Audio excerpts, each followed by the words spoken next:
Without further ado, we have Adriene Smochek here from the Board of Directors of the Friends of the Indiana County Conservation District. Take it away, Adriene. Thank you, Molly. Thank you everyone for joining us today to learn a little bit more about the water improvement projects happening in Indiana County.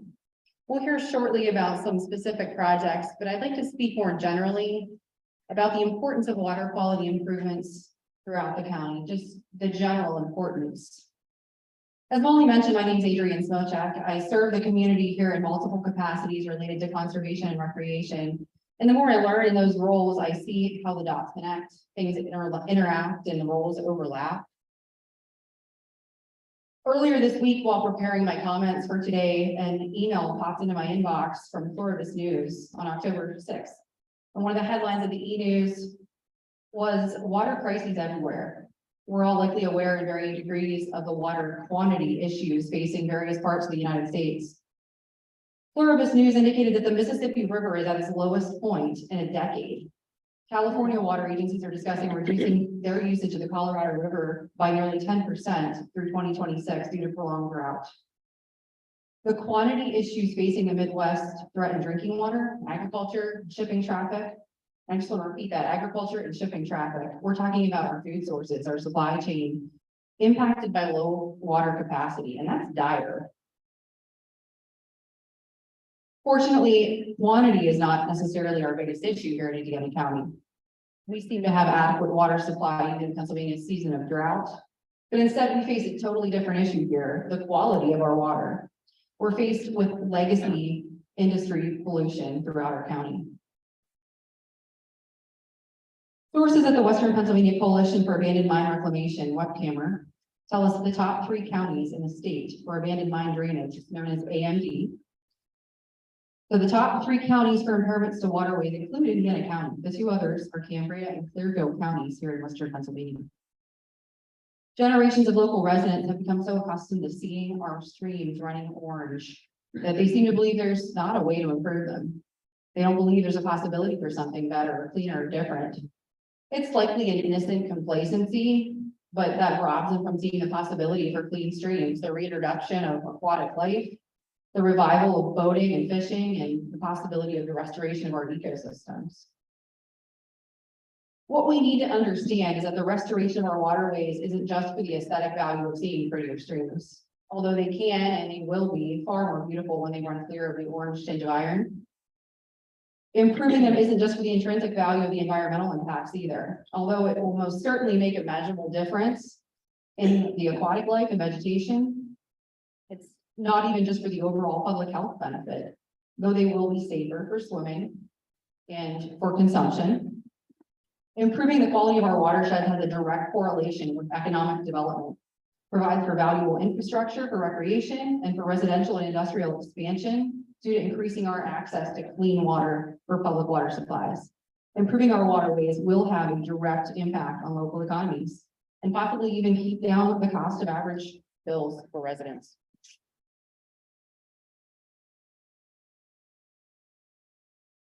So instead of water quality, which is much harder to impact, we're able to address the quantity, or I'm sorry, instead of impacting water quantity, which is harder to impact, we're able to address the quality of our water. It's not easy. It takes great effort and coordination, and it's costly, and it will take time. But state and federal governments have recognized the gravity of this issue. And now more than ever before, there are funds available to address the treatment of impaired water. So I mentioned that the majority of our significantly impaired waterways locally and regionally here in Western Pennsylvania and throughout Appalachia are from legacy impacts of industry, primarily coal mining.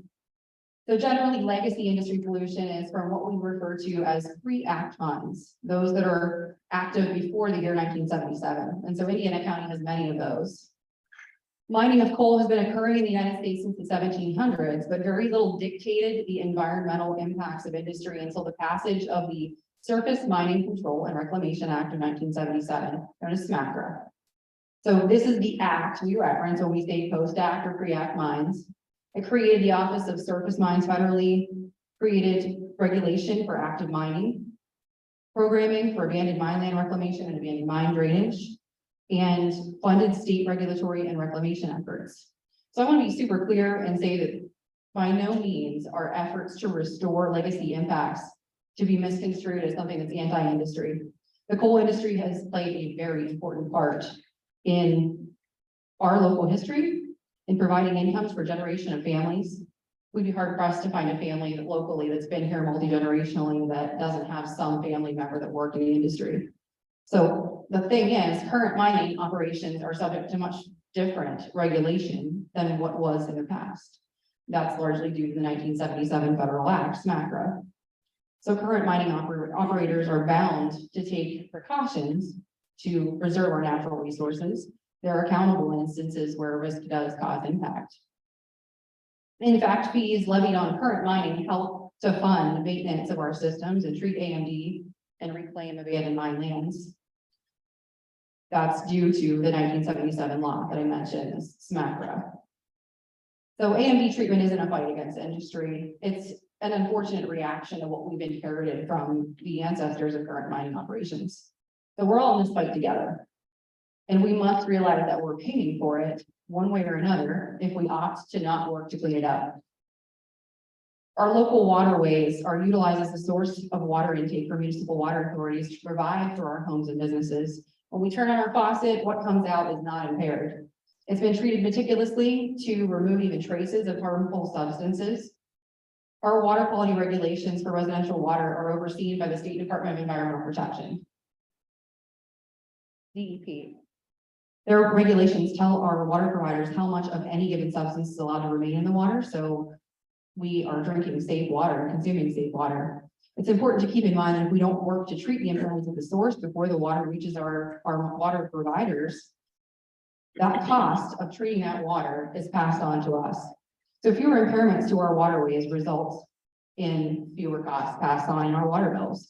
So Cindy Rogers from Evergreen Conservancy will be speaking to you here in a bit about the Tanoma treatment system that removes impairments from Crooked Creek. That's the source water for the Indiana County Municipal Services Authority, or ICMSA, who serves a large number of Indiana residents. It's not easy. It's not easily done. So even if we all agree, yes, this is something we need to do, there's no shortage of challenges in AMD treatment and AML reclamation. So although there are funds available, knowing where to begin can be incredibly intimidating, overwhelming. Applicants for funds can be governments, county or municipal governments. But oftentimes municipal governments don't have the resources to apply for or administer grants. Many of our AMD impaired sites are located in rural areas, and those are often areas where there are only a few people employed to keep an entire local government running. They just don't have enough hours in their day to apply for a grant. So instead, maybe we look to our nonprofit agencies and entities and their volunteers. But this is a major issue. The fact that we depend so heavily on our volunteers. We have multiple active watershed associations in our county. Blacklick Creek Watershed, Aware, the Blacklick Creek Watershed, other volunteer organizations like the Pennsylvania Senior Environmental Corps, Evergreen Conservancy, Trout Unlimited, the Conemaugh Valley Conservancy. These are all full of knowledgeable and passionate people. But most of these organizations rely also on unpaid volunteers and oftentimes have an aging volunteer base. So it creates a little bit of concern for sustainability of their organizations into the future. And now it kind of seems like an appropriate time to plug that if any of you happen to have any interest in water whatsoever, even a little bit, you don't have to be knowledgeable. Please make that known. There's a place for you in these organizations. You do not have to have expertise to become an involved volunteer. That's how I learned a lot of what I know about water. So as I mentioned, like our municipal governments, these volunteer organizations often lack time and resources to apply for and administer grants. It can be time consuming and cumbersome. What's more, they often work independently of each other, and that's not a criticism. We have a lot of very good, dedicated people, but there's no one central hub that kind of oversees these operations. Rather, I think we often have situations where we have years worth of data that's been collected that's sitting in a volunteer's basement in a box somewhere. So however well-meaning that might be, we have an issue with our data collection, data storage, and the oversight of how these things are happening. Our Indiana County Conservation District does have a water specialist on hand, but that's one person who it's way too much for one person to take on the entire effort of a county worth of data. When I first became more active and volunteering for water-related issues, I asked if I could see the map that identified all of the AMD issues in the county. And I was kind of dumbfounded to find out there is not such a map. There is no one point entity that coordinates all these efforts. The Conservation District is working to change that. They have a vision to create a water hub for the county to collect and compile data and organize efforts. And funding is a challenge. Funding that operation is a challenge, but I'm confident they'll be successful. And I'm confident because, as I mentioned, there's a lot of money available to treat these issues right now, more than ever before.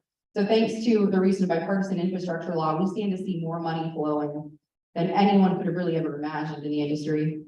The bipartisan infrastructure law invests $11,293 million into the Abandoned Mine Reclamation Fund to be administered by the Department of the Interior and trickle down to state agencies like our DEP. We're still awaiting the opening of those funds for application, but we stand ready to make application here in Indiana County.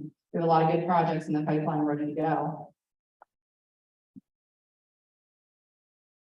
As with a lot of other past programming for AMP and AML funding, there will be an economic impact component required for application. And so state and federal governments have recognized that trail and water recreation is an economic driver.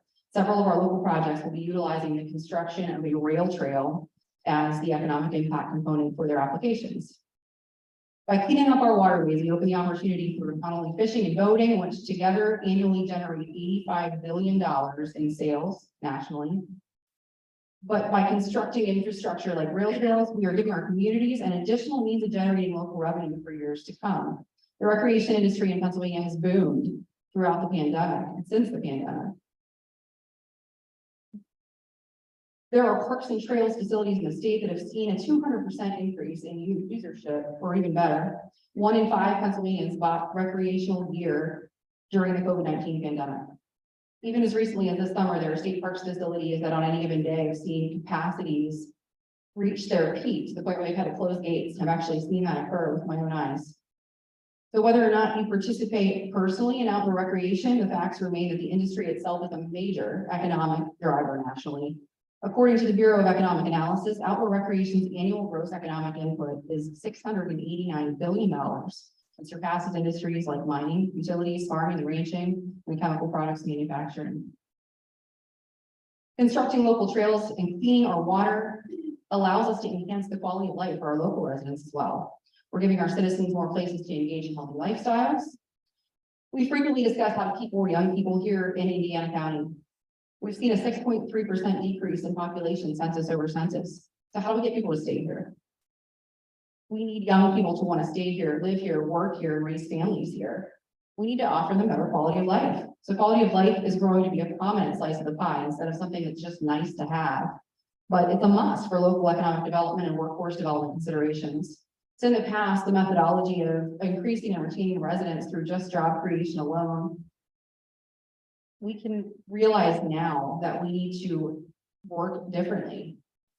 The increasing availability of telework in many fields, people can work anywhere and they choose to live where they want to live based on the quality of life. So we need to stop placing quality of life on the back burner and recognize that the economic driver that it has become as a tool to attract our residents, grow our populations, and ensure and increase our local tax base in generating more revenues and decreasing individual tax burdens. The recreation and conservation do fit hand in glove. Interest in one often sparks another. And I attended a conference last year with the DCNR Secretary, Cindy Adams-Dunn. She made a remark that stuck with me. She said, recreation opens doors for conservation, and it certainly does. A local example, part of our county parks and trail systems, our beloved Ghost Town Trail, a 46-mile rail trail system between Indiana and Cambria counties. It runs parallel with Blacklick Creek. When initial discussions began back in the early 1990s, the trail advocates were asked, why on earth would you want to put a trail next to this ugly orange creek? Who would want to use that? And it turns out many people think the Ghost Town Trail is worthy. It was named the 2020 Trail of the Year by DCNR. So we're working on some new economic data to show the impact of that trail, but it's safe to say that it attracts thousands of people from all over the country. And yes, Secretary Dunn, recreation does open the door to conservation. The trail's creation sparked interest in water, and as a result, in 1993, the Blacklick Creek Watershed Association was formed. If you fast forward now, nearly 30 years later, through a lot of dedication, we're now anxiously awaiting the construction of a water treatment facility in Vintondale, Pennsylvania. This would have never been possible without the light cast in the creek through the creation of the Ghost Town Trail. in the Blacklick Creek Watershed Association. So to wrap things up, I just want to give you a couple of points. We weren't able to have anyone from the DEP come and talk about this project, so I just figured I'd give you a little bit of data here on the Blacklick Creek Treatment Facility in Vintondale. The DEP led and operated project with a $26 million budget. Construction began this year in mid-June with an estimated completion in 2025, and it will treat the 3 largest AMD discharge sources on Blacklick Creek. More importantly, in our terms, it restores 25 miles of the stream to fishable waters. It'll be restored the whole way down to the confluence of Tulip Creek that's here in Indiana County, in Borough Township. It's right along the Blue Bug Trail. There's a boat launch there. We hope to see some increased activity the whole way along that stream. So between the Homer City project that actually will tie right in, as I mentioned, Blacklick Creek and Tulip Creek have a confluence here in Indiana County, and Rob Nymick's project will greatly impact Tulip Creek by improving both Yellow Creek and Tulip Creek. So between these 2 major projects, we have a vast section of our county waterways that stand to be improved. So we're building momentum and working with our area watersheds and municipalities. We're talking about these projects with other people. We're creating excitement. Other municipalities are coming forward and saying, how do I do this in my area? I'd like to figure out how to apply some of these dollars. So thanks to the longtime dedicated work of passionate people and with vision that are pulling on the same end of the rope in the same direction, and the availability of all this new funding, we're creating a new reality for Indiana County. It's one where we have a very real possibility of a different and healthy and beautiful, prosperous future. So thank you, Molly, for the opportunity to make a few remarks, and thank you to the Indiana County Sustainable Economic Development Task Force for putting this event together. And thank you all for being here and listening. Hey, thank you for listening today. I am representing Evergreen Conservancy. We are a non-501c3 organization. We formed in 2004 from a really grassroots public meeting. It was called to recruit members of the county interested in the environment. People who came to the meeting and then several more after brainstormed what should the name be, what should the mission be, what's the purpose of the group, and a board was formed, a 501c3 was accomplished, and it developed into what we are today.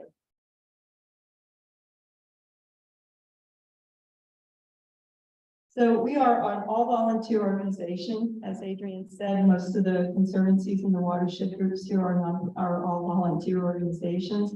We have a board of volunteer of about 12 members with an annual membership of between 60 and 80 people.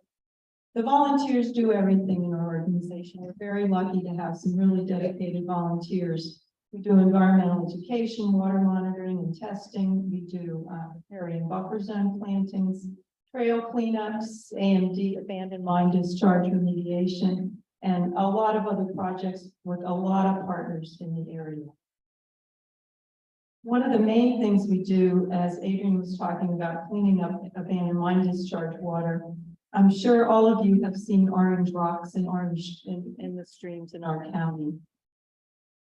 And as she described, this was all due to abandoned mines prior to the laws being passed in the 70s. So what happened was the tunnels weren't filled in. So what happened? The last mines around Tanoma closed in about the 1962. And unfortunately, what happened was they just left. So they weren't reclaimed. The problem happens when rain runs down into those voids in the mines that were never filled in. It breaks down the mineral pyrite and gives us that orange, iron, yellow void, sulfuric acid. And the water wants to come out of the ground. So without any electricity, without any, it pressurizes, and wherever it can find an opening, unless we provide for one, it will be coming out of the ground. And that's what a lot of our creeks look like. So this is what Tanoma looks like from the air. AMD can mean acid mine discharge or abandoned mine discharge. And Tanoma's problem is iron, it's not acid. So we don't have to worry about acidity. And this is called a passive system because there's no electricity involved, there's no line dozers. So what happens is the water comes in those 3 little pipes on the one end of that pond from about 120 feet deep from one of the mine pools. And when the system was first built, it was built to handle about 3,000 gallons per minute of water.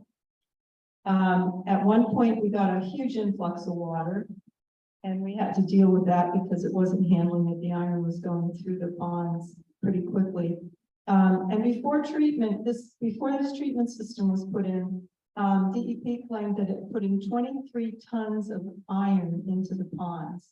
So what happens, that iron coats the bottom of the stream, it coats the rocks, it coats the bugs die, there's no bugs, there's no fish, the whole food chain's gone.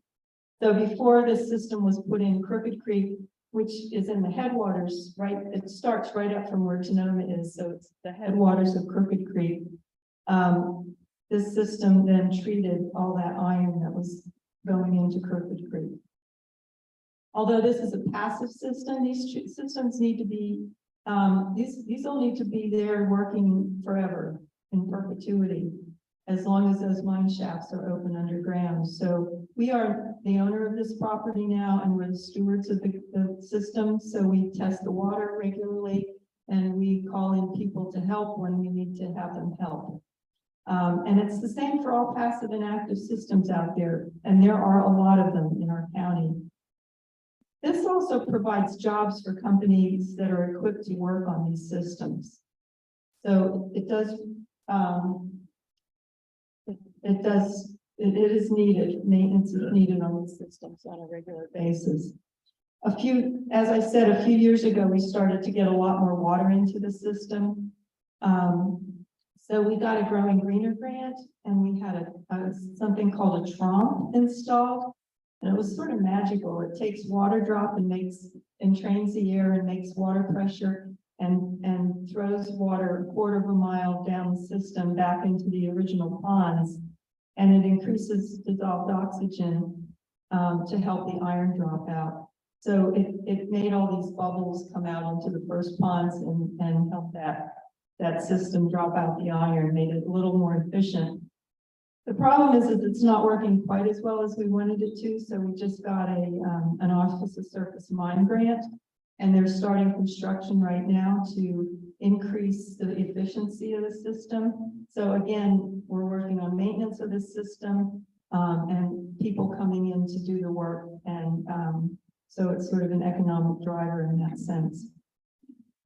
At Tanoma, when we acquired the property, we thought it's a great place to have an outdoor classroom. So we do a lot of environmental education at Tanoma, and sustainable for future generations. We got to get the kids there and get them enthused and excited about the environment. We also put in a renewable energy project. So we have solar panels, wind turbines, and water turbines there that we really built with the idea to demonstrate, to show people that they can use that technology also.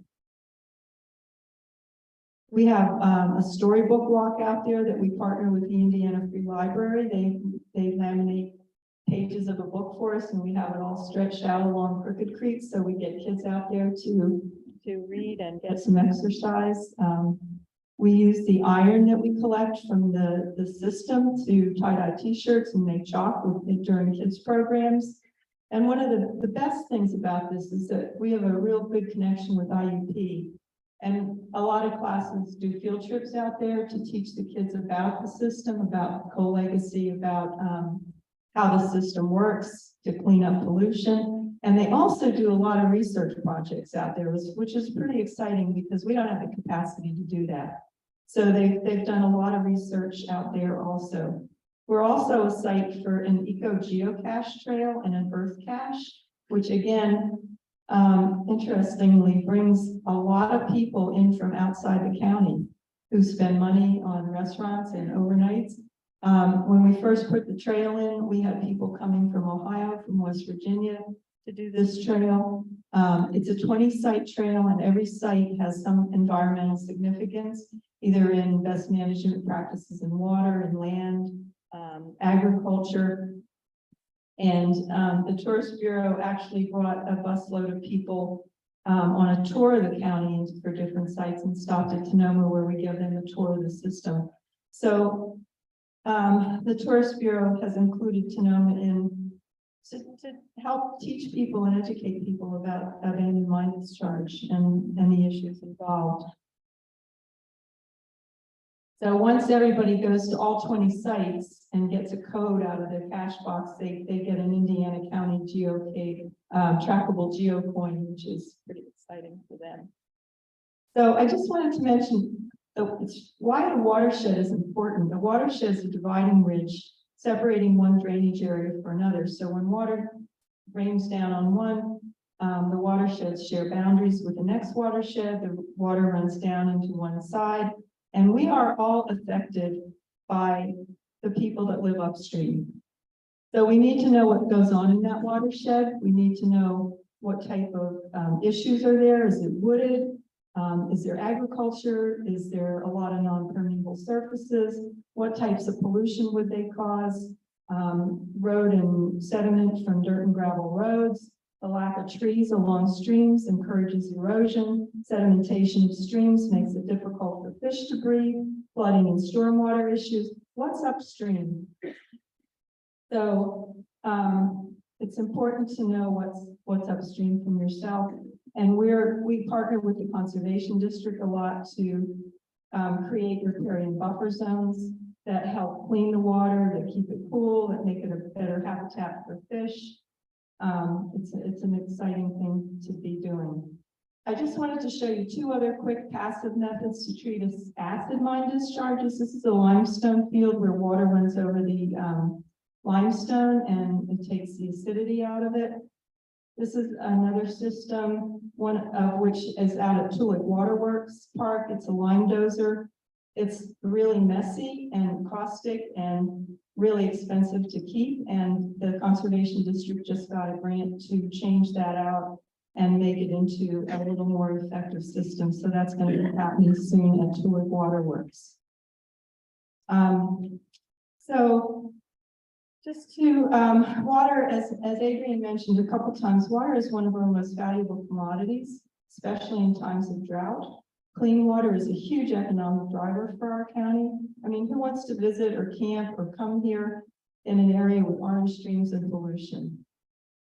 People will come and visit and bike and camp here if it's a beautiful area, if the streams are cleaned up, and there are a lot of people working on cleaning up those streams. There are also a lot of jobs related to mining and water cleanup, and funding often comes through the government and private grants. Evergreen and many other groups work to improve the quality of our water. So it's up to us, all of you out there in the audience, you're our future. We need to respect and take care of our water. And as Adriene said, if you want to volunteer, make sure you contact us. So thank you. Hi, my name is Shaun Busler, and I am one of those, work for one of those companies that designs and permits these treatment systems. And I am excited to talk to you about a project that I've been working on for over 15 years now. It's the Neal Run Restoration project located in McIntyre, Pennsylvania. The Aultmans Run Watershed is a 28 square mile watershed located in the southwest corner of Indiana County. And it flows directly into the Tanoma River Lake. And it has been heavily impacted by abandoned mine drainage. There was a report done in 1994 by the Fish and Boat Commission and U.S. Army Corps of Engineers that recommended that fishing not be promoted within the Aultmans Run Bay because of all the impacts of AMD. And in 2000, the Aultman Watershed Association for Restoring the Environment, which is a mouthful and also is known as AWARE, was formed to address this pollution. And I've been working with them shortly thereafter. So we've completed 3 projects in the watershed.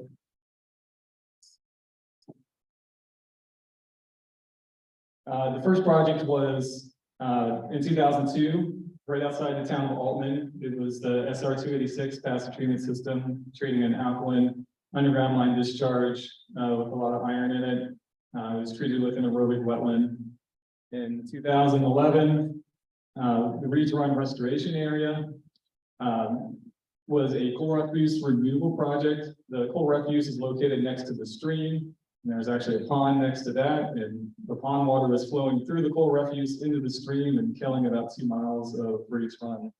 So we removed that coal refuse, and any non-fuel grade material that was left on site was mixed with an alkaline material. And we also constructed an aerobic wetland to treat the remaining discharges, which weren't many. And then, for the last 11 years, actually longer, 15 years, between the assessment and construction of different components, we've been working on Neal Run, which is right here. And I also wanted to mention that in the southern part of the watershed, we are partnering with the Game Commission and the DEP to treat 2 discharges, one of them being in the top 5 within the watershed. And we're claiming about 60 acres of abandoned mine lands with some really dangerous high walls.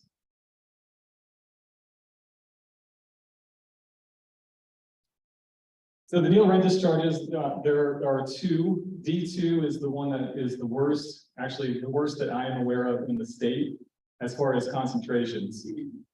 And it flows out of the toe of a large coal refuse pile. And then there's also the D3 discharge, which is located up here, that is a lot higher in elevation, and water quality is bad, but not nearly as bad as D2. And when I say bad, it's beyond what I've seen anywhere else. The acidity averages around 5,300 milligrams per liter. And typically, we don't see things more than 200 milligrams per liter. So it's so much worse. 1,100 milligrams per liter of dissolved iron, 500 milligrams per liter of dissolved aluminum, and the load is just incredible. There's almost 500 kilograms per day of acidity that's leaving the site and going into Neal Run. And as far as metals, I mean, it's almost 150 kilograms per day of iron and aluminum. So the source, like I said, was a coal refuse pile. This is a coal tipple plant that was located in McIntyre. And you can see how smoky it was in town. The coal refuse pile was on fire for many, many years, and I think it actually still is smoldering. Here's another picture of the town, aerial photo, oblique image. You can see the coal refuse pile in the back, and you can see the smoke coming off of it. This is an aerial photo as well, showing this is the coal tipple. They would transport it across McIntyre Road and dump it. And this area was really dangerous, really high, steeply eroding into Willow Road, which is located off to the side here. And the DEP actually came and reclaimed it. They pushed it further south to try to make it less steep, and revegetated it. They capped it, revegetated it, and they also covered up this area as well, which I think was actually just coal that they had stockpiled. So that whole area was reclaimed in the 90s. You can see a photo from 2018. This area is the area that they expanded to. And we came in in 2011 and took out a lot of that coal refuse that was down in this area. And then we have been working to construct a treatment system to try to deal with this terrible discharge. In 2008, we did the assessment. Phase 1 was the coal refuse removal, was done in 2011. And we also constructed what was something called a terrace iron formation, which is a amazing treatment where the iron actually precipitates at a low pH, which is not the way it's supposed to happen chemically, but there's actually bugs involved. And they don't know exactly the process, But the iron precipitates out in the channel, and it wasn't enough to take care of the water quality there, so we had to add another component. And it's been a long time trying to get funding. This area, it hasn't been a priority for the different programs that we have gotten funding in the past from. And so we've been kind of doing it piecemeal, but in 2018, we did get funding to put in a 715 ton vertical flow pond that's limestone only. And then this year, we were able to get another component, another vertical flow pond in there that's almost 2.5 times the size of the original vertical flow pond. So we're really excited about seeing the results that we're going to get from that. Here's some photos of the coal refuse removal over here and the construction of the terraced iron formation. This is what it looks like after a few years. The iron has accumulated to the point where you can't see the limestone, or actually the sandstone in the channel. This is construction of the vertical flow pond. I just wanted to point out on this side, we actually did a PA1 call, and they found one pipe going through the property, and so we started digging, and lo and behold, there was actually a second pipe that they weren't aware of that they had to patch up. So yeah, here's some more photos of the construction of the vertical flow pond and then the settling pond. And we use a smart drain that flushes once a day, and we can schedule it for different periods. But it's kind of newer technology, and yeah, we're able to get more efficiency, using it. That's a completed vertical flow pond, and these are some of the guys from Aware that have been helping all along the way. And this is what it looked like in 2018. So the water, actually originally it flowed out of the ground down here, but we ended up tracing it back all the way up to the top of the hill. And that's how we were able to put in the channels. And this is the vertical flow pond. It flows across into the settling pond and then back out into the existing channel.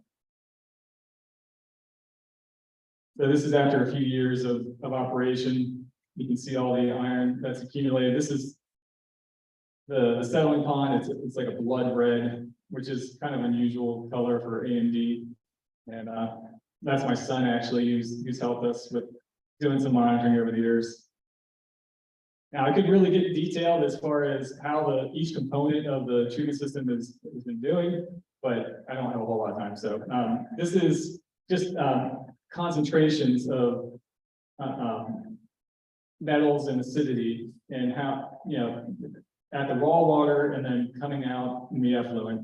So you can see there's a drastic decrease, but there's still a lot of metals and acidity that's left. So that's why we were adding another component. And when you account for the flow, this is the average load of the acidity and metals. So we're cutting in half, or more than half, the amount of acidity leaving the site. The iron is almost a quarter, and about half of the aluminum is being removed, what we have so far. And the water quality is to the point where a lot of people would think that active treatment is the only option. And so we're kind of pushing the envelope as far as what passive systems can do. The phase 3 just happened this year. Actually, it was only a week ago. I think the smart drain got programmed. This is the location of where it ended up coming or being constructed. And originally we were going to construct something on this side of the road. It was a different technology, but it would produce an odor, hydrogen sulfide odor. And being in the vicinity of the town, we decided against that. It would have probably taken care of the entire discharge, but yeah, you had the odor issue, and we were proposing for an odor capturing technology. But yeah, just to play it safe, we decided against it. So we're gonna need to do some more work here. This is construction of the phase 3, the 1,800 ton vertical flow pond. We have an aqueduct going across the channel. We've had some tours out there, and this is what it looks like now. This is the vertical flow pond. This is it flushing, and ideally we'd like to flush. Ooh, okay, I'm gonna have to go through these real quick.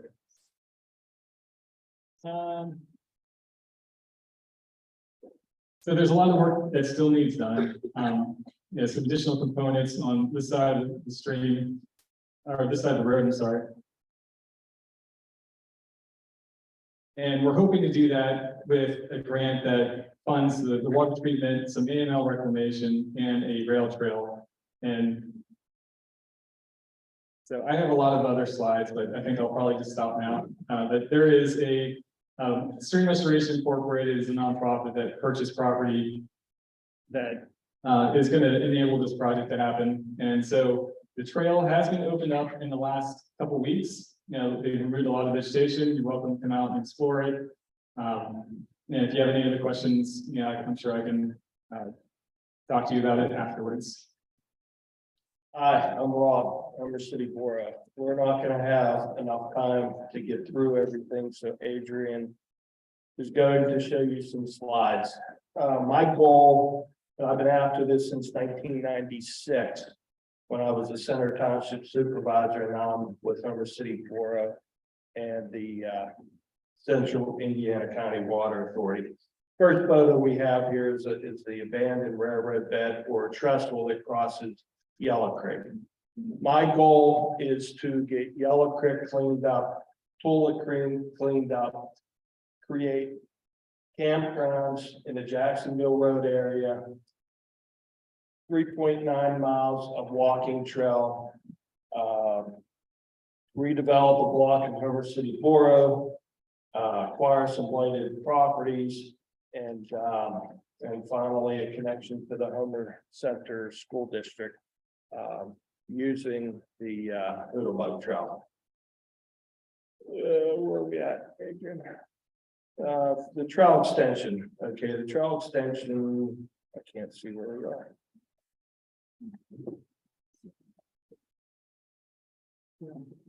Yeah, let's click the picture. Okay, there's the trail extension. It goes from State Route 954, which is in Brush Valley / Wayne Township, and runs the whole way through Center Township into Homer City Borough, and then back, and it'll connect with the existing Bug Trail. We currently own the 3.9 miles, and we have been maintaining a large portion of this because that's where our raw water line is located. That's a broader look at what we're looking at, part of the cleanup. Now, we are having issues with getting under these 119, so we've been working with Smochek Corporation to divert the existing trail over Yellow Creek, which was the first photo of the trestle, and connect it up to the 119 Luzerne Road intersection. There's the 7 phases of the project. I'm not going to have time to get into all those phases. That's currently a photo that was taken yesterday or the day before, I can't remember, down at the floodway park in Homer City. And you can see the orange that's in the current stream conditions. That's all mine acid drainage. And I know orange is bad, but also white. You can start to see the white on the rocks. That's aluminum and manganese, as well as just the iron. That's the broad picture of the whole scope of the project. Okay, there's some more photos of Yellow Creek. And again, that's the floodway park area. And I want to remind everybody that's here, one of the major issues of streams that are being cleaned throughout the state, and not just the state, but the United States, we currently own 90% of all the ground along Yellow Creek that we're trying to get cleaned up. And the other stream that I'm trying to get cleaned up is Tulloch. And Center Township owns a large portion of all the property along Tulloch. And ultimately, my goal is campgrounds at Tulloch, which is phase 6. I'm sorry, it's the Jacksonville Road connection, which would connect the town of Homer City Borough, Jacksonville Road, and our proposed campgrounds, which already have water and sewage on site. So the infrastructure is in place there. There's some more photos of the current Hoodlebug Trail. The top photo is where our new trail would connect to the existing Hoodlebug Trail right at that blue pipe. If you want to see the cemetery, stop by. Okay, there's the connection of the Hoodlebug Trail to the school district. It would go up Oakland Avenue onto Main Street and then to the Homer Center School District. Okay, that is where our raw water line sits right now. The trail, the proposed trail, the new trail, and as you can see, there's not a whole lot of work that's going to need to be done on the actual trail. On the right side of that photo, there's mine acid drainage, and ultimately it crosses the raw water line into Yellow Creek. Okay, more phases. Yeah, okay. Go ahead. That's our downtown. Okay, there's the look of what we're trying to accomplish in Homer City. The white boxes are the buildings that we're trying to acquire, get them torn down, and then put in some new buildings and green space and parking. And that's what we're trying to accomplish there on Main Street. Okay, this is the Jacksonville Road connection. The bottom photo is Tulloch Creek. That's the bridge that's currently under construction or replacement from PennDOT. There's going to be a pedestrian bridge on the south side of the bridge. And there's the sidewalks that would actually connect to the Hoodlebug Trail. And that's a bigger overhead of what it's going to look like. Okay, the area along Tulloch Creek, you can see as soon as you cross the bridge, that's the proposed campgrounds. Pretty much right where the white lines are, the dotted white lines between Homer City Borough and Center Township. And it's a large area. I'm estimating we could put at least 20 either primitive or campers in this site. And there's a look of what is actually going on currently down in that area for the bridge replacement. And that's another look of the proposed campgrounds. And as everybody can see, we don't need a whole lot of work to make this happen. And both sides of the road currently have water and sewage.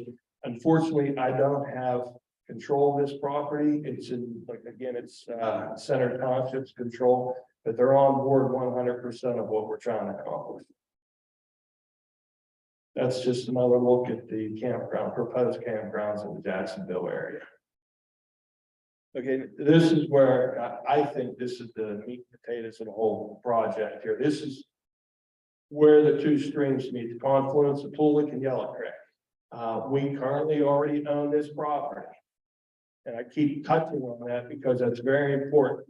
It's never going to get posted. It's always going to remain open to the public.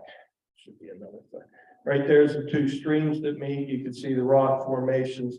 The rock formation is Tulloch, and then the second stream on the right is Yellow Creek. It's a great place for to take boats out. You can get in on Tulloch or Yellow Creek on State Route 954. You can float the whole way down into Homer City where the two streams meet, and you can take out right there. And that is the abandoned trestle that we already own. Needs very little work. And I think it's one hell of a stunning view right there. Now, and I got one more thing to say, because this just popped in my head, and I'm sorry, and I don't have enough time, and I could get rid of this and really get into this. I got two boys right now, 29-year-old, 27-year-old, who are fishing. One's on Oil Creek, one's in Erie. They're fly fishing guys. If anybody says clean streams are not economic development, they're full of it. They're taking clients from Michigan and Ohio right now, 2 streams in northern Pennsylvania. And one of the issues I had here, and I hate to go to this, was, oh, we're talking little fish. And that's the problem I've had since 1996. That was our attitude. We're talking little fish. No, that's not what I'm talking. I'm talking economic benefit, economic development for southern part of Indiana County. It's not a little fish. We're talking bed and breakfast. We're talking boating, hiking, camping, IUP, get the students back here. The 3 industries in Indiana County, coal mines, I'm sorry, I'm really I don't need this. Coal mines, IUP, power plant. Where's the power plant gonna be? Nobody knows. How many jobs are left in the coal mining industry? How many? 900. We employed at one time 1,000 in Homer City down at the FMC. What's the enrollment of IUP right now? Where's it going? South. So why don't we look at something different? This is just a different plan, a different idea. Thank God for Adriene. And she's really been pushing me, thank God, because I'm running out of steam. This is my last chance. This is my last hurrah. I'm getting old. I'm going to be retiring hopefully soon. We need to get as many people on board. This is very important for Indiana County, in my opinion. The coal mining jobs are just about finished. We don't know the power plant. And I'm hoping IUP jumps on board. I'm trying to bring the young people back to our area. Thank you. If anybody wants to get on board, my stuff's over there, but I gotta leave right after. And they don't have any questions. All right.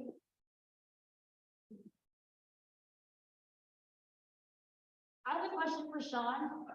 I was wondering if you could talk about your work with Dr. Shaney. He told my freshwater resources class that he was a president of Aware.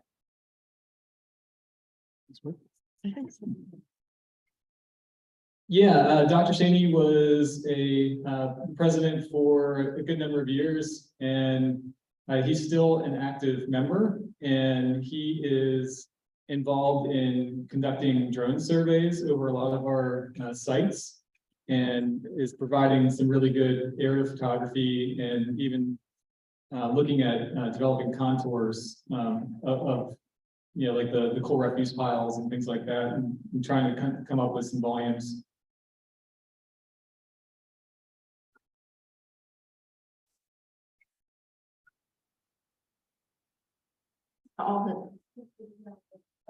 Thank you to all the speakers and wonderful work on water restoration. I know I speak for many people. I just wanted to ask all of the speakers what you know, about their knowledge of impacts on the water from new mining and also from timbering. I just read an article in the Indiana Gazette this week that Homer City itself is having some problems with stormwater drainage because of timbering near the town. So I wanted to talk about new impacts from new mining. I know there's a proposed mine by Rosebud around Yellow Creek, for instance, and also from timbering or deforestation in the county. Want me to take one? Yeah, go ahead, Rob. I'll take that one. Since I'm involved with the Homer City Central Indiana County Water Authority, it's my job to take that crud out of the water. So anybody that does some timbering near or around our source water, and we get heavy rains, which I think we get about 100, maybe 10 to 1500-year rains a year now. You know, they were called 100-year rain for a reason. I think, you know, 10 to 15 a year. So any mining or logging activity within a certain area of our water greatly impacts the quality unfortunately, it really doesn't matter from the DEP standpoint of mine acid drainage or the dirt sediment coming in off the hills, rushing in. We still have to meet the minimum guidelines, which are becoming more and more impossible to meet because the DEP guidelines on clean water keeps going here, and on the mining and the timbering, they seem to have settled or actually appeased the regulations on those industries. Questions? I can add one other thing to that. One of the other things that Evergreen Conservancy does is we monitor water in probably about 30 different streams all over the county with volunteers that go out and download the data. We have had some incidences of mine discharges into creeks, and they were all being dealt with. We've had a few issues with that, not a ton of them, but so we have good baseline water quality on over 35 creeks in the county over the last 10 years. And all our data actually is housed at Indiana University from the Geoscience Department. And we also upload all our data into a Three Rivers Quest database housed in Duquesne University. So that data is shared with a lot of folks that can use it for different research projects. So yes, to answer your question, we have had a few mine discharge issues, and they're being either dealt with now or have been dealt with in the past. I could also say that, at least in the Aultmans Run Watershed, there's been some remining that's occurred in the last 15 years, and it's actually improved, some of the discharges that have been out there, by the removal of coal refuse, or, they do overburden analysis and determine, what kind of alkaline material they need to bring back into the site. So, the regulations have changed so that at one point, I've heard the DEP say that less than 1% of new mining, since 1977 is causing mine discharges. So it's not as much prevalent as it used to be. I can also tell you that we did an informal survey one time with all the watershed groups and found that there's about 300 discharges going into creeks in Indiana County that are not being dealt with. In addition to the hundreds that are being dealt with. We have 62 in our water. We have 62 mine discharges in our source water protection plan for our source water protected area. And some of that, most of that is because there's just not enough people to take care of them, or they're out in remote areas. But and that number, that 300 number, was just an informal survey by all the watersheds in the county. I'd say hundreds. Every watershed group is taking care of, like Evergreen has a major project on Crooked Creek. Blacklick Watershed has several projects going on Blacklick Creek. So there are quite a few. I don't know exactly how many. Question in the back? I have a casual question and a serious question and an observation. Casual question with respect to McIntyre area projects. Where'd you get the old pictures? And the serious question, how much has this cost to date in the aggregate and who's paying? And then an observation, once you're finished, you're far enough down the path on this, that budding micro brewery down here might be able to open up 5 days a week. Yeah, Coal Run Craft is only open 2 days a week now, but we're hoping, when we open up that rail trail and clean up some of the water in the area, that they'll be able to open up for longer. As far as the photos, those were provided by Susan Parendes, and I think I may have had her name on there. I hope I did. She was a student at IUP that did her master's thesis on the town of McIntyre, and there used to be a website called McIntyrePA.com where she put a lot of that information on there. And I've actually met with her, and she's given me those photos, and I scanned them all. And I'm hoping that someday she'll put the website back online, but she thought no one was looking at it. But it was an amazing resource. And yeah, super interesting for me, not being from the area to see what it was like back in, when coal was booming. I only have time, I think you had the one more component to your question, or was that addressed? What was the aggregate cost of the project that they had to pay? So a lot of the costs have been funded through Growing Greener, which is a DEP program. And yeah, as far as aggregate costs, I don't have it off the top of my head, but we're probably getting closer to $1 million worth of work, with all the different projects and assessments and everything that's been going into it. I have a Unfortunately. I have a question. Yeah. What would Cook Forest be with an orange stream running through it? That is a good, Nobody would be there.